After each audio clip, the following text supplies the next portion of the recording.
Bien, Alain Bola, secrétaire de la Fédération du Var du Parti communiste français, et candidat sur la deuxième circonscription soutenue, bien évidemment, par le Parti communiste français, Front de gauche. J'interviens aujourd'hui sur l'actualité. Le Premier ministre vient d'être désigné. Il s'agit d'un Premier ministre Les Républicains, mais qui pouvait en douter, compte tenu que la campagne du président de la République, Macron, a été faite sur une ligne politique qui est des plus libérales.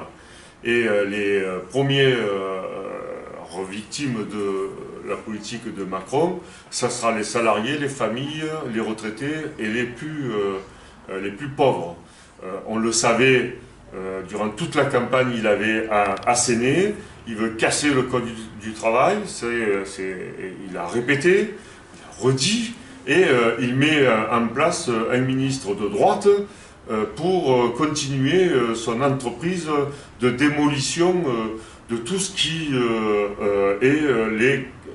qui est garantie sociale, garantie collective, pour avoir des relations entre employeurs et salariés de gré à gré.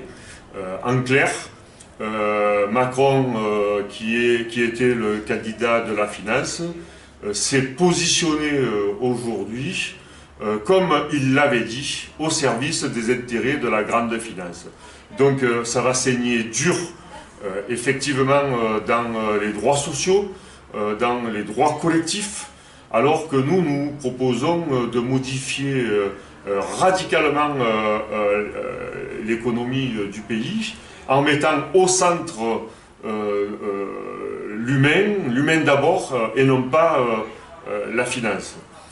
L'intérêt majeur pour nous, et c'est ce qui fait la fracture entre la droite et la gauche, c'est d'utiliser l'argent au service de l'humain, au service du bien-être, au service de l'utilité, de l'efficacité sociale, économique, humaine et environnementale.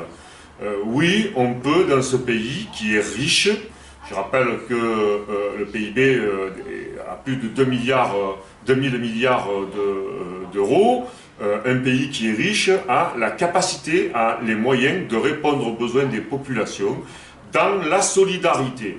Et la solidarité n'est pas seulement un mot humaniste, la solidarité c'est dans toute sa dimension, l'humain bien évidemment, mais aussi l'économique, le social et l'environnemental.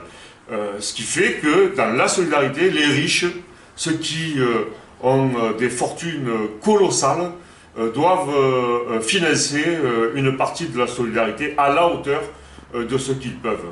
Or aujourd'hui Macron a dit dans sa campagne, il a réaffirmé, et toutes les mesures qu'il compte prendre, y compris par ordonnance, sont des mesures qui visent à aller plus vite et plus loin dans la dérégulation, dans la déréglementation, au service de la grande finance, c'est ce que nous appelons nous au service du grand capital.